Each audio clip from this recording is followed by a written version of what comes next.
Hello friends, அனைவருக்கும் வணக்கம்.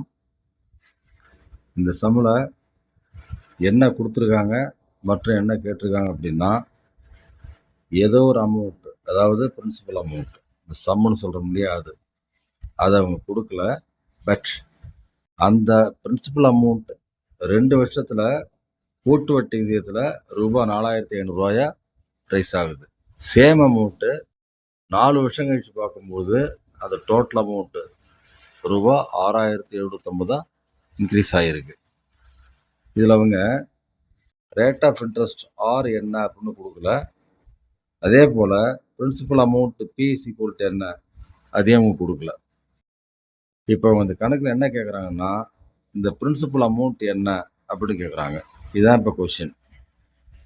இது எப்படி போகிறதுன்னா, இதை பாருங்க, இதுக்கான formula amount is equal to P into 1 plus R by 100 whole power n. இதுதான் நமக்கு இங்கே ஃபார்முலா. இந்த இடத்துல பி நமக்கு தெரியாது, அதே போல் இந்த ஆறு நமக்கு தெரியாது.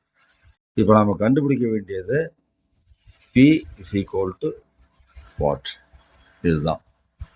இப்போ நாம் இங்கே எப்படி இந்த ஈக்குவேஷன் ஃபார்ம் பண்ணலாம் அப்படின்னாக்கா, இந்த பாருங்க, P into 1 plus R by 100 whole power 4 is equal to rupees 6750.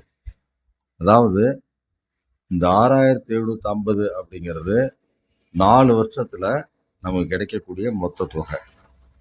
இதை ஈக்குவேஷன் 1 அப்படின்னு வச்சுக்கலாம். அதே போல் 2 வருஷத்தில் அந்த தொகை எவ்வளோ ரைஸ் ஆகுது அப்படின்னாக்கா, அதுக்கு அவங்க கொடுத்துருக்கிற அமௌண்ட்டு 4500 ஸோ இதுதான் அந்த ஃபார்முலா. இதை ஈக்குவேஷன் 2 அப்படின்னு வச்சுக்கலாம். இதில் இப்போ கவனிச்சிங்கன்னாக்கா, 4 வருஷத்துக்கு நமக்கு கிடைக்கிற தொகை இவ்வளவு, அதுவே 2 வருஷத்துக்கு நமக்கு கிடைக்கிற தொகை இவ்வளவு. இப்போது இந்த ஈக்குவேஷன்ஸ் 2 இருக்கு இல்லைங்களா, இதில் முதல் ஈக்குவேஷனை 2வது ஈக்குவேஷனால் நம்ம டிவைட் பண்ணோம்னா நமக்கு என்ன கிடைக்குதுன்னு பார்க்கலாம். இப்போ இந்த பாருங்க, equation number 1 divided by equation number 2 is equal to P into 1 plus R by 100 whole power 4 divided by P into 1 plus R by 100 whole power 2.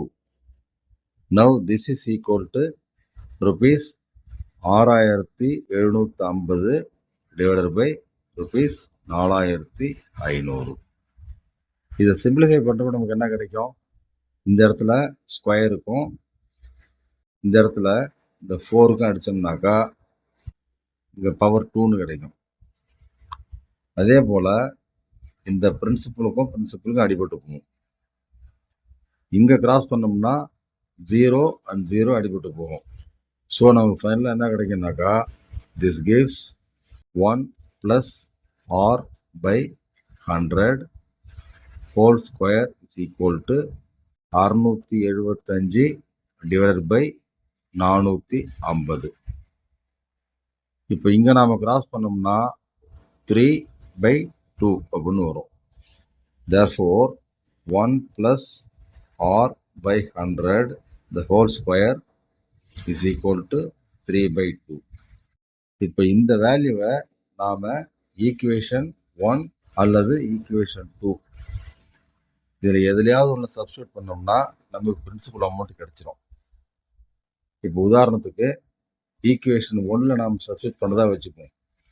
அப்போ என்ன ஆகும், equation 1 gives P into 1 plus R by 100 whole power 4 is equal to 6750.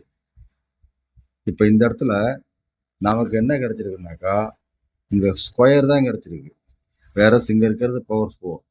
So இதை நம்ம அப்படியே இப்போ square பண்ணோம்னா 1 plus R by 100 whole power 4 is equal to 9/4 அப்படின்னு வரும்.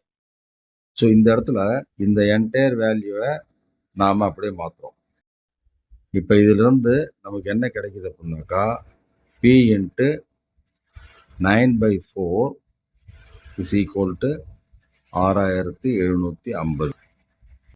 இதை சிம்பிளிஃபை பண்ணுறப்ப P is equal to 6750 into 4/9 அப்படின்னு கிடைக்கும். இதை ஃபர்தராக நாம் சிம்பிளிஃபை பண்ணோம்னா we get P is equal to rupees 3000.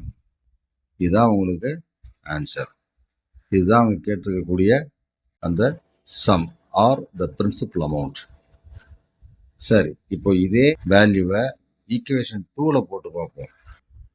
இப்போ நம்ம என்ன பண்ணுறோம், 1 + r/100 whole square is equal to 3/2 அப்படிங்கிறத we are substituting in equation 2. அப்போ நமக்கு என்ன கிடைக்கும் அப்படின்னா P into 3/2 is equal to 4500ன்னு கிடைக்கும். இதிலிருந்து பார்த்தோம்னா P is equal to 4500 into 2/3ன்னு கிடைக்கும். ஸோ இதை சிம்பிளிஃபை பண்ணுறப்ப we get the answer as 3000. Therefore, the principal amount is equal to rupees 3000. இதுதான் உங்களுக்கு ஆன்சர். ஓகே ஃப்ரெண்ட்ஸ், கவனித்தமைக்கு மிக்க நன்றி. அனைவருக்கும் வணக்கம்.